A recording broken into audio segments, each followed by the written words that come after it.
Um,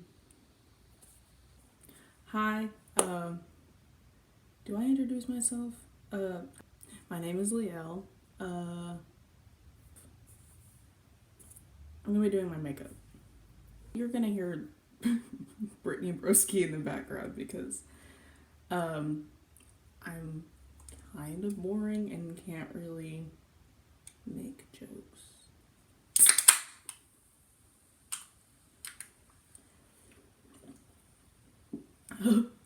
Oh, it burns. So I'm probably just gonna do like really basic makeup because I'm very low energy today. Like I was supposed to have like a job interview today.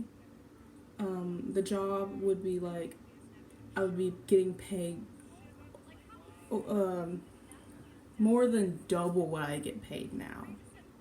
Um, but I was super scared and didn't feel really adequate.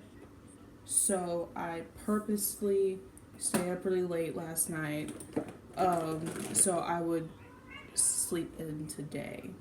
Feel really bad for the lady who was supposed to interview me. I'm really sorry I wasted her time and energy. So that made me just feel worse. A lot of shit in my life has changed recently. I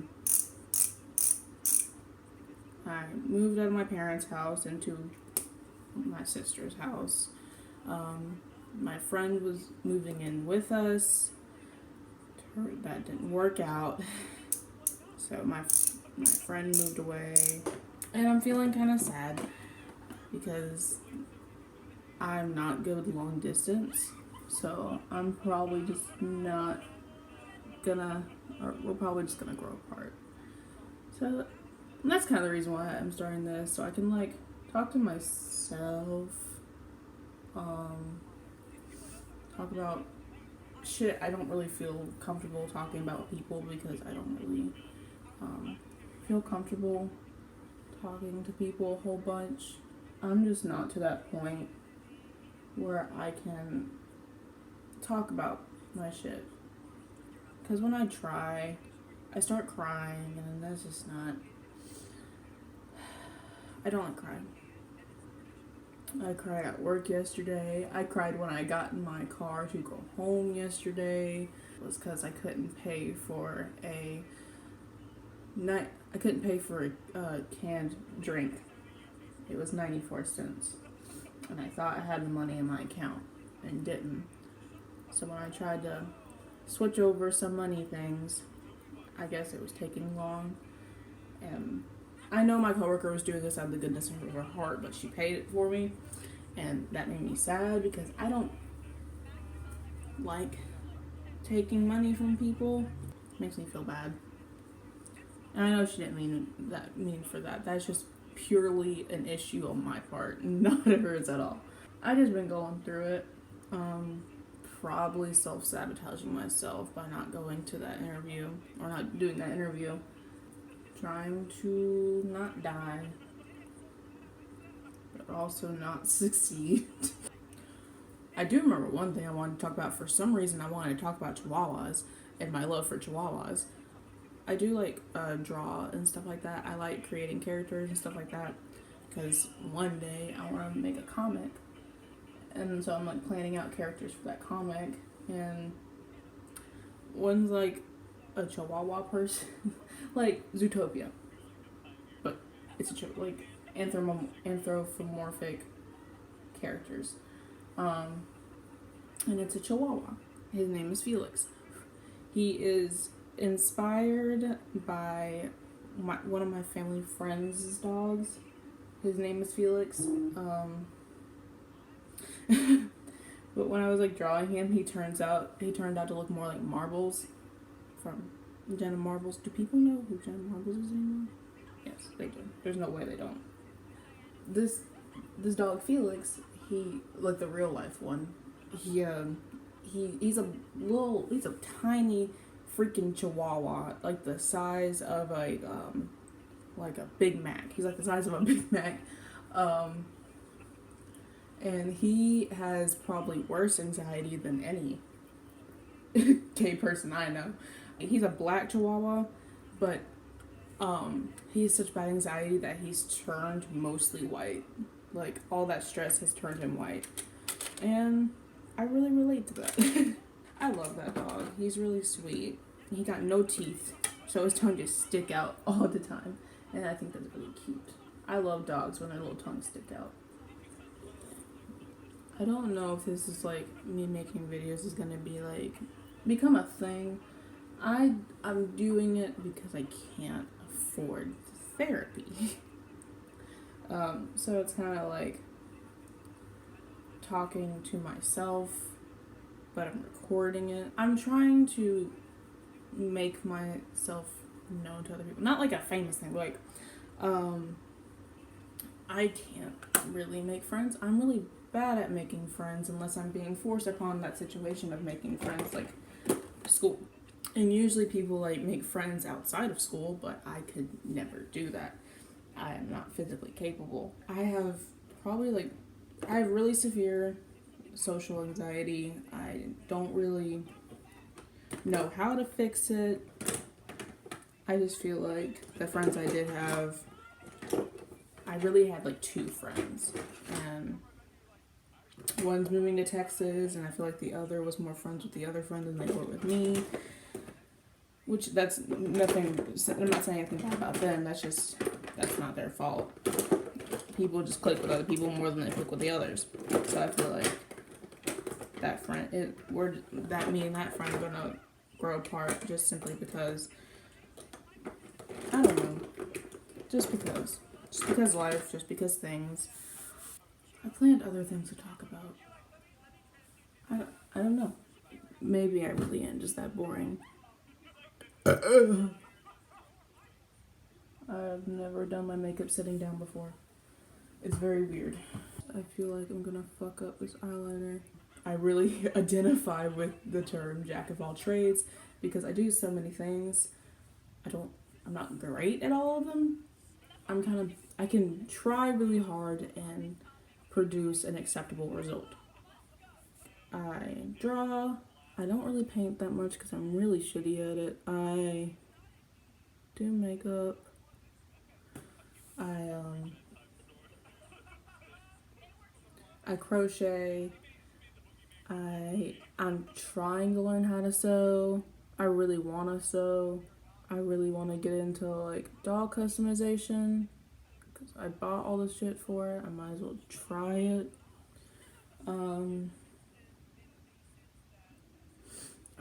For a little while there, I made like those little clay face stuffed animals where you cut the face off and then you make a new face. I'm trying to do like the wire wrapping pendants. Like I bought a book to teach me how to do it. I made like 2. Made one for my friend and I made one for me. The one I made for me broke, but I'm trying to see what I like to do, because for most of my life I was like, oh, I want to do animation. I want to go to school for animation. And recently I'm not really into animation anymore because I was doing some research about the history of it, and it got very popularized by some pretty shitty stuff, and it really broke my passion for it. It makes me sad because I had a plan and then my big dumb brain feeling guilt about shit that I didn't do, but it makes me not want to do the thing I really did love. I really did feel so much for it. I really am just fucking up this eyeliner. Shit.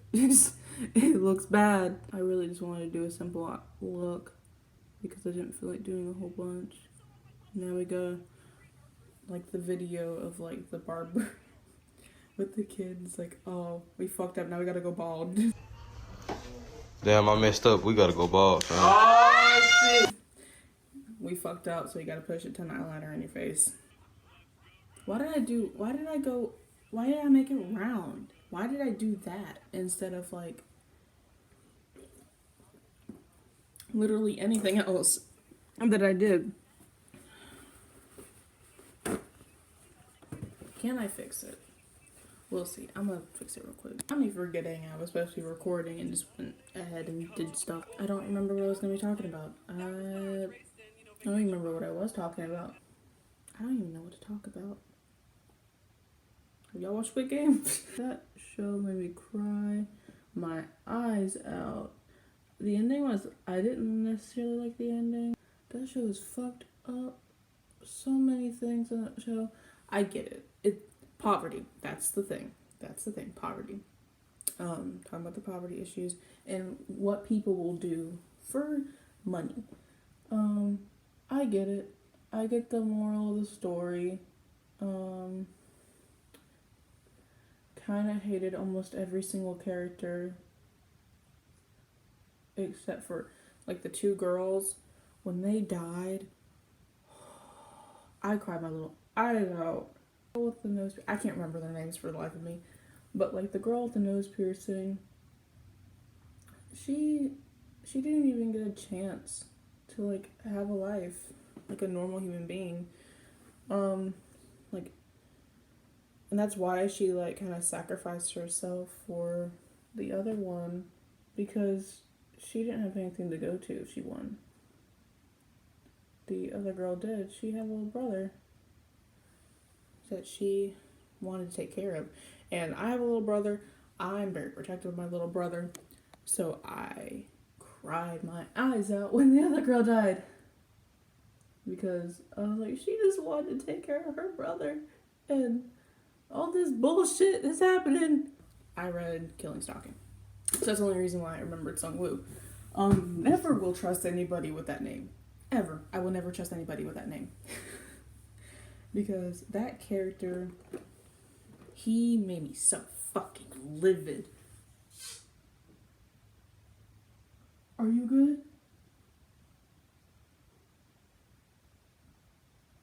Oh, one second. Okay. Sorry, my cat. I'm sorry, Button. I'm not trying to neglect you. I thought you were sleeping. I would never trust anybody with that name, ever. Because at the beginning of the show, Sungwoo, he was like, I'm looking out for the good of everyone, and we need to leave and shit like that. And then when it came down to voting if they should all leave or not, he voted that everybody should stay because he saw how much money it was. He made me so fucking pissed.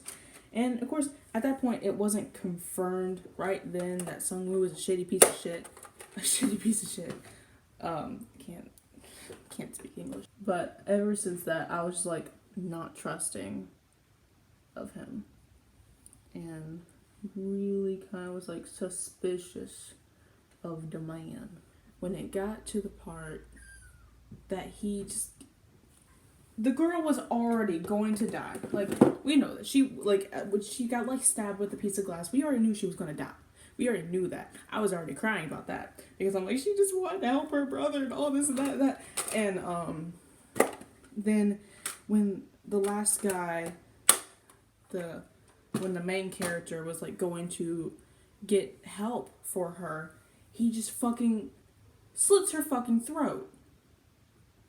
She was already suffering, bleeding out, and he's just like, why? She was already dying. You could have just sat there and not done that. I was so angry. I was so pissed. That show really fucked me up. It was a really good show, though. It was really good. I understand why it was I understand why it was so popular. Is there going to be a second season? I hope there is. Because there were so many unanswered questions. Like with the brothers and like how the thing even started. It was so weird. And them calling the main character again. It is weird. It's a little weird. So I wonder, like, if you win, do you like, do they give you the opportunity to like run it? What? You want to see? Meow.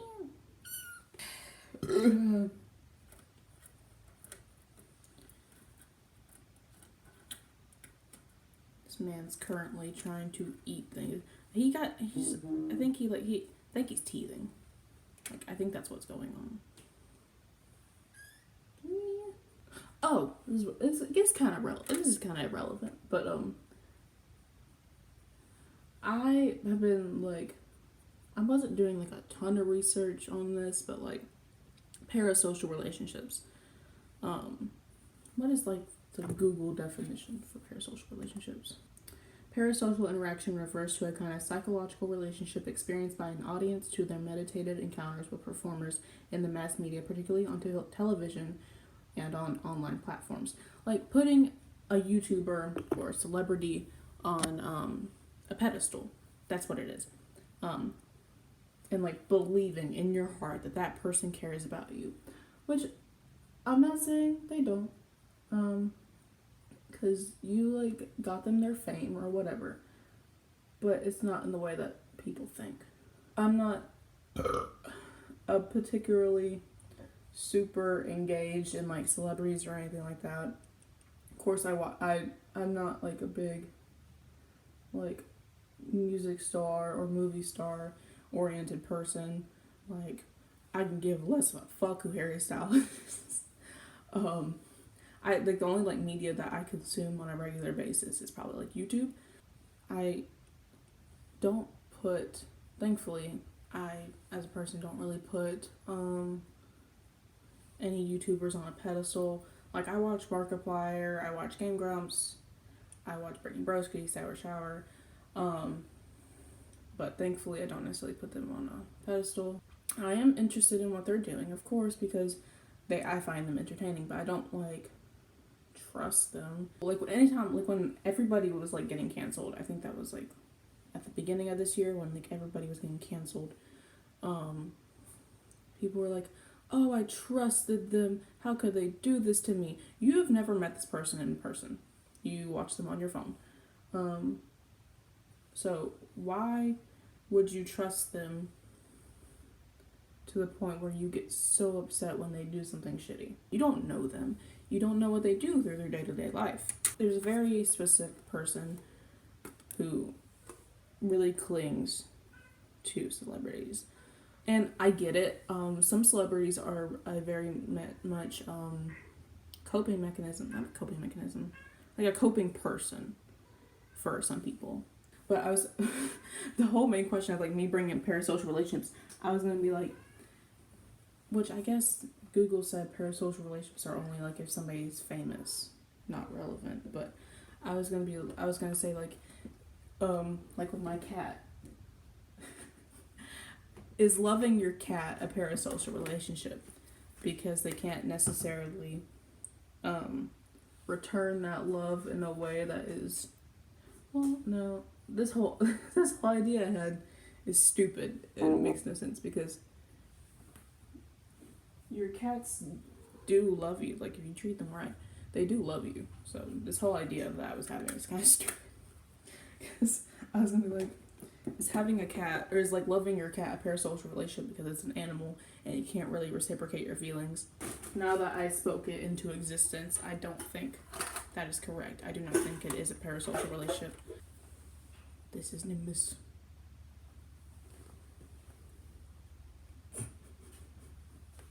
It's my cat. I've had her for 8 years. She my baby. So yeah, now that I think about it, that argument or thought is not sound. I don't think having a cat and loving your cat is a parasocial relationship. I do think, however, a personal problem that I have is I can't be affectionate with humans. Like, I don't feel comfortable hugging a human. I don't feel comfortable telling a human that I love them. And I don't feel comfortable taking care of humans. And I just generally don't feel like I can. But I have absolutely no problem doing this for cats. I don't really love humans the same way I love animals.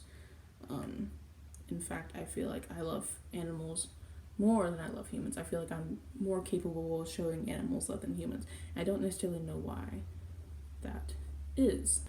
I just feel like this sounds really weird, but like I don't know if people who aren't me are gonna understand what I'm saying. I just feel more compelled to love a cat. Like I never feel like I could have children, but I feel like Nimbus is my child, and her kid, like her baby. I treat him like a grandchild. Like literally when he was born and like walking around and stuff like that, I took pictures and was like showing my coworkers. I'm like, look at my child, look at my baby's baby. I'm sure there are people out there. I hope there are people out there, and I'm not by myself. And the fact where I just feel like I can love animals more than I can love humans. I don't know what I'm gonna do on this channel. I'm probably gonna do a lot of different things. I just want to use this as kind of like, just like to talk to somebody. Talk to myself, talk to a camera, and just say my feelings out. Or my thoughts and stuff. So I don't feel so overwhelmed all the time. These cats are wreaking havoc in my room. But yeah. I can't talk in this moment. Gonna do the impossible thing, where there's only stuff on the top. And my makeup is literally in a box, so that's why you hear me like shuffling around. Hopefully that's not too annoying. I'm doing like a gray eyeshadow on it to like deepen it. Hopefully that achieves what I want. But yeah, I think this makeup look is basically done. But yeah, this makeup is done. I don't really know how to show off makeup in like a video like this. I usually do it on my phone. Oh, is this the move? Do I do this? Yeah, I just did like some red bruising, not bruising. Oh, like some red under the eyes, basic eyeliner. Oh my goodness. Okay, is everybody happy? Is everybody happy with the situation that I have composed for you animals? But yeah, just some little spiky brows, a little bit of lipstick. Basic makeup. I don't feel as ugly anymore. Still feel like a layabout who is not worth anything. But I am currently living for the people around me. Not a good thing, but that's what I'm doing. I'm currently living for Nimbus and Nimbus alone, who cannot live for this cute little face and little polish. She tolerates me. I don't think I have anything else to really talk about. But thank you for like listening. I'm just gonna end the video. I hope you like my makeup. I hope you like the kitty cat. Okay, bye.